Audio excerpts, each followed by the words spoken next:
in terms of, I mean, you were talking, Dan, about I, we, and it. I mean, it's easy to get satori for the I. It's hard to get it with the we. And when the we awakens, it's the we is the most, I think, most profound manifestation of spirit, although it's equally present in everything that's arising. I've been cursed. Those are all good things. I've been cursed by the fact that once you have these experiences, a way to communicate it on the manifest side. In other words, it's one thing to feel a oneness, but how can you say, here's how neurophysiology is actually one with phenomenology, is actually one with what Genpo just did, is actually one with hermeneutics, is actually one, and so on.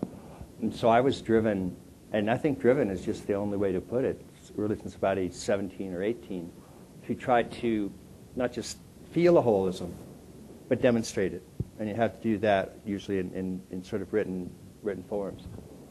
And so that's a hard task. So I locked myself up for 30 years, and it worked well.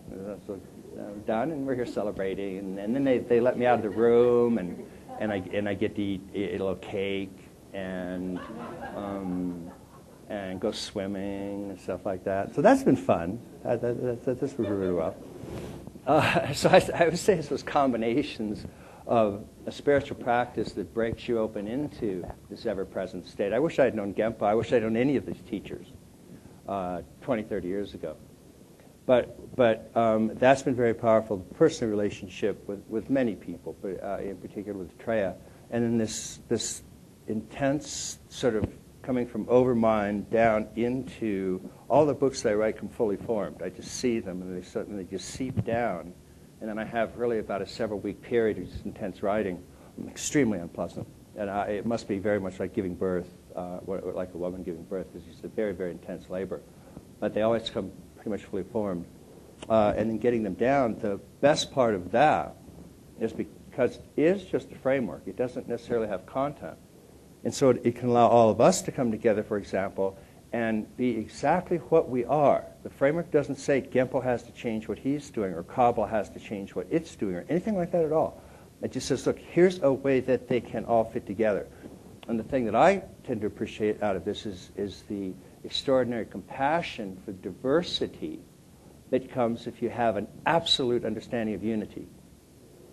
And with that foundation of unity, you can appreciate diversity enormously. If you really don't get that, then you'll take your little piece of diversity and try to cram it down somebody else's throat. And that's not really unifying. That's violence in a strange way.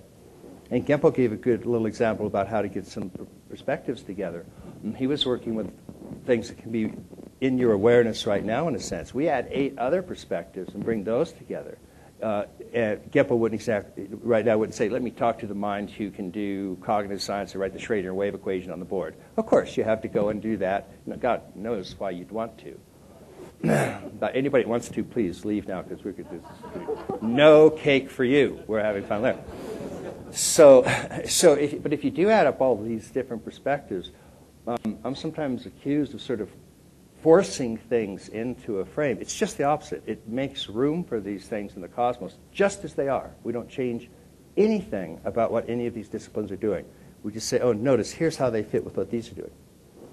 In that sense, that's a sense of unity on the manifest side of the street that you can then use in whatever practice you're in, whether you're in medicine or law or being a waiter or waitress, working at a gas station, it doesn't matter. You can be an integrally informed waiter, and you get more tips. So you got that going for you.